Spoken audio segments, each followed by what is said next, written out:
Bakery lovers, welcome to our channel. నేను మీ రాజా. నేనైతే ఇవాళ ఒంగోలు కర్నూలు రోడ్లోని రమ్య ఫుడ్ వరల్డ్కి వచ్చాను. ఒకసారి ఇక్కడ నేనేమేమి తీసుకున్నాను ఒకసారి చెప్తాను చూడండి. ఇక్కడ ఏమున్నాయి కూడా చూడండి. మిల్క్ మేడ్ కేక్ ఒక పావు కేజీ తీసుకున్నాను. నెక్స్ట్ వచ్చేసరికి కలాకాని ఒక పావు కేజీ తీసుకున్నాను. కలాకాని చాలా ఫ్రెష్గా ఉంది చూడండి. కింద అయితే జీడిపప్పు పాక ఉంది. స్వీట్స్ చాలా బాగున్నాయి. ఇక్కడైతే రసమల్లే దొరకలేదు. ఎగ్ పఫ్ అయితే ఒకటి తీసుకొని అక్కడే తినేసేది నేను. ఆ పక్కనే పకోడీ ఉంది. పకోడీ అయితే ఒక పావుగా చెప్పాను. మన పకోడీ అయితే ఇప్పుడు అతను ప్యాక్ చేస్తాడు చూడండి.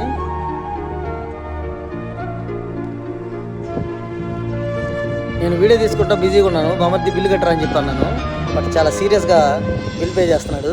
బిల్ పే చేసి కవర్ తీసుకున్నాడు. పక్కనే చాక్లెట్స్, ఐస్ క్రీమ్స్ ఉన్నాయి. వీడియో నచ్చితే లైక్, షేర్ అండ్ సబ్స్క్రైబ్.